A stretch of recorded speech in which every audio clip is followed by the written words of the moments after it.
The meeting of the UN Framework Convention on Climate Change just ended in the first week of June in Bonn is what is called the subsidiary body meeting, which takes place every year in June in Bonn.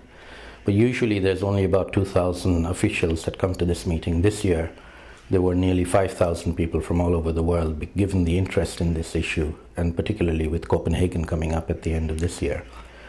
The good news in the meeting was that we do now have a negotiating text that the chairs have produced, which includes proposals from all the countries. This has to be converted into a final version that can be then discussed at the next meeting, which will take place in Bonn in August, and then there will be a subsequent meeting in Bangkok at the end of September, and a final one before Copenhagen in Barcelona in November. So there'll be quite a lot of very heated negotiations taking place between now and Copenhagen. The not so good news is that the proposals that have come forward so far, particularly from the developed countries, are really lacking in ambition and are not going far enough, and they're going to have to be pushed further in that direction. They're pointing in the right direction, that's the good news, but they're not going far enough.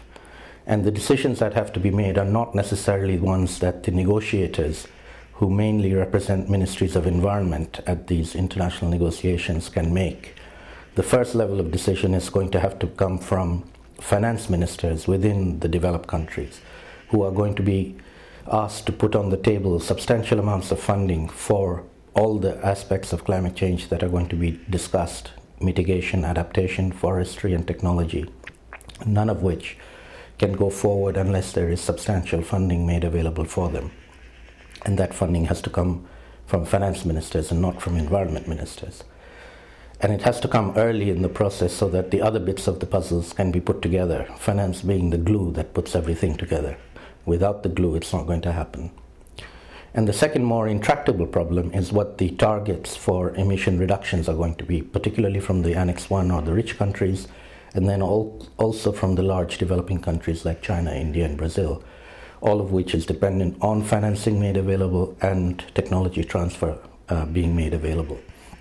So those are the bits that are going to have to evolve over the next few months, and decisions taken at meetings of finance ministers of the European Union, for example, heads of state meeting at the G8 summit in Italy in July, and also the major economies, which will take place also in July in Italy, where heads of state will come together.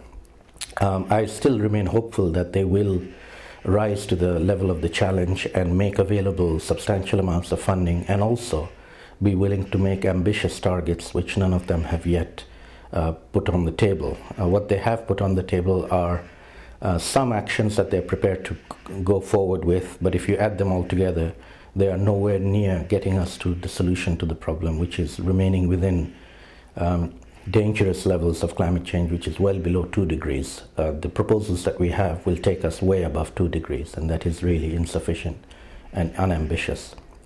So we hope that it will happen in the next few months. We remain vigilant. There was a large amount of civil society participation in the meeting, particularly from the South, which is good news. Lots of people from Africa, lots of NGOs and youth groups as well, increasingly getting involved and pushing their politicians to make the kind of results that we need in Copenhagen available. The other thing that we have to work on is getting the vulnerable countries to be more vocal and more effective in the negotiations. They are beginning to do so. The African environment ministers met recently in Kenya to come up with a statement which they will put to the heads of state of the African countries, who will meet in Libya in July. Other vulnerable countries like the small island states, heads of state, are meeting in September in New York, and the least developed countries are thinking of putting together a meeting as well. So these countries need to be enabled to bring their voices to bear, because they are the ones that will suffer if there isn't an ambitious deal in Copenhagen.